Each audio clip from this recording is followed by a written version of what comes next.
तो चलिए question number 6 पे आते हैं। Diagonal AC of a parallelogram ABCD bisect angle A show that it bisect angle C also and second ABCD is a rhombus. तो हम यहाँ पे पहले फिगर बना लेते हैं, फिगर है क्या। इन्होंने कहा कि क्या बोला है कि ABCD क्या है, पैरेललोग्राम है। तो हम यहाँ पे बना लेते हैं कि ABCD हम एक पैरेललोग्राम बनाते हैं इस तरह से। ये हमने ABCD एक पैरेललोग्राम बना दिया, ठीक है। तो A B C और D, ये कह रहा है ABCD एक पैरेललोग्राम है और जो AC है उसका वो डायगोनल है। AC क्या है, डायगोनल है। और फिर क्या कह रहा है, AC डायगोनल है और A जो है वो बाइसेक्ट करता है मतलब AC जो है वो बाइसेक्ट करता है एंगल A को। तो हमें ये प्रूव करना है कि C भी बाइसेक्ट करेगा। मतलब हमें क्या दे रखा है, गिवन क्या दे रखा है कि ये एंगल 1 और ये एंगल 2 ना, ये दोनों बराबर हैं, ये गिवन है, ठीक है। और हमें प्रूव क्या करना है, हमें ये प्रूव करना है कि एंगल 3 और एंगल 4 भी बराबर ही होंगे। समझ में आया। और साथ में ये भी प्रूव करना है कि ABCD क्या है हमारा, बताओ, रोम्बस है। चलो फिर करते हैं। सबसे पहले हम लिखते हैं यहाँ पे गिवन। तो गिवन क्या है हमारे पास, गिवन कि ABCD इज पैरेललोग्राम। तो ABCD हमारा ना पैरेललोग्राम है। अच्छा, अगर पैरेललोग्राम है तो इसका मतलब उसकी सारी क्वालिटी हम यूज कर सकते हैं। क्या क्या क्वालिटी हम यूज कर सकते हैं उसकी, कि AB जो है वो किसके बराबर होगा, DC के बराबर होगा। और साथ में AB जो है वो पैरेलल भी होगा किसके, DC के। सही है। और AD पैरेलल होगा किसके, BC के, और साथ में इक्वल भी होगा। तो मतलब कह सकता हूं मैं कि AD इक्वल होगा किसके, BC के, और साथ में AD जो है वो पैरेलल भी होगा BC के। सही है। अच्छा, अब आते हैं प्रूफ पे। प्रूफ क्या करना है हमें बताओ। प्रूव करना है हमें कि एंगल 3 और एंगल 4 बराबर होंगे। मतलब उसने ये कहा ना कि हमें ये प्रूव करना है कि एंगल C जो है ना, एंगल C वो जो AC लाइन है ना, एंगल C के दो बराबर हिस्से करता है। बराबर हिस्से करता है मतलब एंगल 3 और एंगल 4 क्या होगा, इक्वल होगा। चलो फिर तो हम क्या करते हैं, हमें प्रूव करना है कि एंगल 3 और एंगल 4 क्या होगा, इक्वल होगा। सही है, पहली बात। एंड साथ में हमें एक और बात भी प्रूव करनी है कि ABCD इज रोम्बस। अच्छा, रोम्बस प्रूव करना है तो रोम्बस की क्वालिटी क्या होती है बताओ। उसकी चारों साइड्स क्या होती हैं, इक्वल होती है। मुझे ये प्रूव करना है, मतलब एक्चुअल में मुझे प्रूव करना है कि AB equal to BC equal to CD और इक्वल टू DA वो सब बराबर है। मतलब AB BC CD और DA, ये मुझे प्रूव करना है कि ये क्या है, सब इक्वल है। चलो अब आते हैं प्रूफ पे। प्रूफ सुनो आप। प्रूफ में हम क्या करेंगे, देखो सबसे पहले हम ले लेते हैं यहाँ पे कौन कौन सा triangle, in triangle ADC and दूसरा क्या लूंगा, CBA। चलो फिर अब लो इन ट्रायंगल ABC ले लो, ABC एंड ABC लिया है ना, तो CDA एंड ट्रायंगल CDA। अच्छा बताओ मुझे, इसमें और इसमें, इसमें और इसमें अगर वैसे ट्रायंगल न भी ले ना तब भी हमारा काम बन सकता है बिना उसके भी। चलो देखो, उस लंबे चक्कर में फंसो ही मत। अच्छा एक बात बताओ, मैं यहां पे ऐसा बोल सकता हूं क्या कि एंगल 1 जो है वो एंगल 2 के बराबर है। रीजन बताएगा कोई? हाँ, क्योंकि देखो उसने कहा ना कि AC जो है वो बाइसेक्ट करता है किसको, तो इसका मतलब, अच्छा यहाँ पे ना गिवन में हम छोड़ दिया है कि गिवन में हम लिख भी देते हैं कि एंगल 1 एंगल 2 के बराबर है। ये गिवन है, ये मैंने नहीं बोला, ये सब लिखा है पहले से, ठीक है। अच्छा तो एंगल 1 एंगल 2 के बराबर है क्योंकि ये गिवन है, क्योंकि उसने कहा है ना कि AC जो है वो बाइसेक्ट करता है किसको, एंगल A को। बाइसेक्ट करने का मतलब होता है बराबर हिस्से करना। तो एंगल 1 और एंगल 2 बराबर है और ये गिवन है। चलो अब मुझे बताओ कि एंगल 3 जो है वो एंगल 4 के बराबर, एंगल 3 जो है एंगल 2 के बराबर बोल सकता हूं मैं। अल्टरनेट एंगल, यहां पे लिखेंगे अल्टरनेट एंगल। चलो अल्टरनेट एंगल क्यों बन रहा है बताओ? क्योंकि पैरेललोग्राम है, पैरेललोग्राम है तो ये इसके पैरेलल होगा, और जहां पे भी पैरेलल लाइनें होती है ना वहां पे हमेशा जेड फॉर्म होता है। जेड फॉर्म मतलब ये देखो, ये और ये, तो जेड फॉर्म हो रहा है, इसका मतलब क्या हुआ बताओ? कि अल्टरनेट एंगल बनेगा। और साथ में एंगल 4 जो है वो किसके बराबर होगा? एंगल 1 के बराबर। इसका भी रीजन क्या है? Alternate angle. सही है। अब मुझे एक बात बताओ, देखो 1 किसके बराबर है? 2 के बराबर। 2 किसके बराबर है? 3 के बराबर। और 4 जो है 1 के बराबर भी है। देखो एग्जांपल के तौर पे समझो, देखो यहां से स्टार्ट करते हैं। 1 किसके बराबर है बताओ? 2 के बराबर।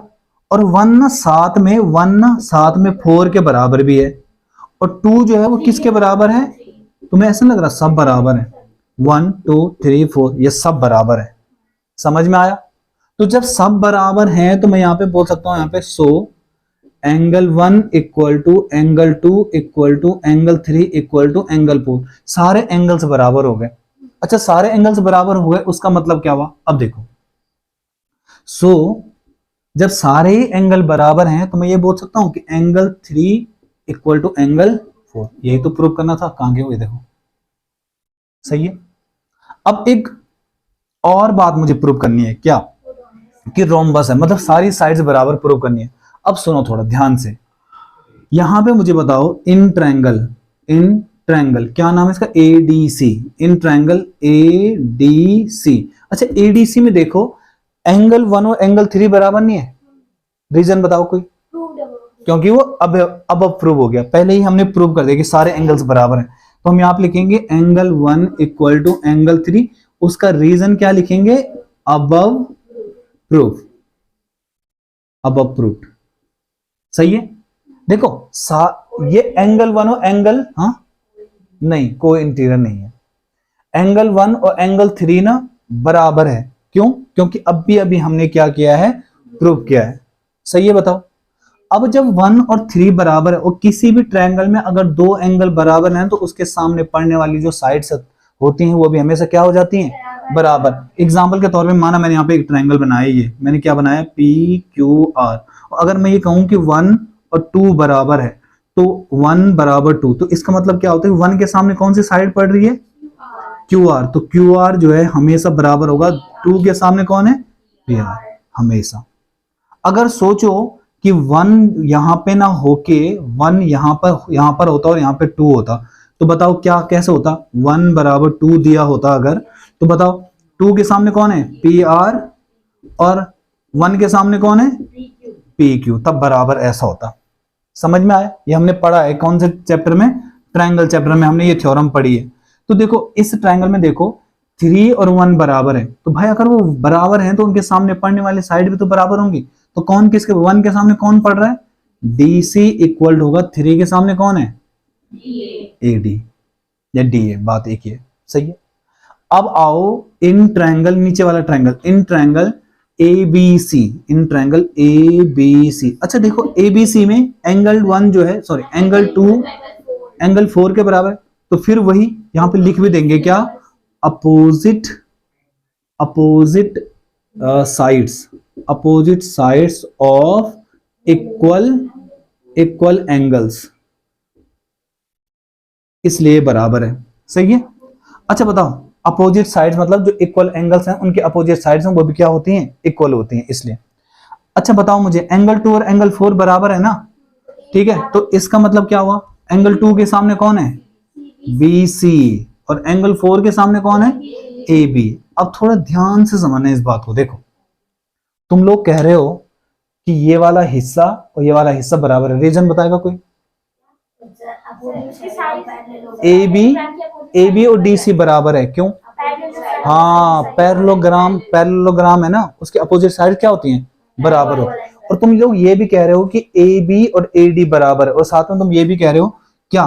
कि AB और BC बराबर है, ये और ये बराबर है। अब सोचो ध्यान से, तुम कह रहे हो ये और ये बराबर है, फिर कह रहे हो तुम ये और ये बराबर है, और फिर ये और ये भी बराबर है, क्यों?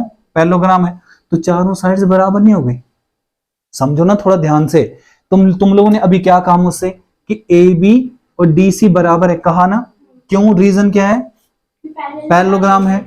और साथ में तुम ये भी कह रहे हो कि AB और BC बराबर है और ये बराबर, और फिर ये कह रहे हो कि BC और DAB बराबर है, क्योंकि लिखा है यहां देखो, सब ये सब चीजें लिखी है, ठीक है। तो इसका मतलब सो किसकी, नहीं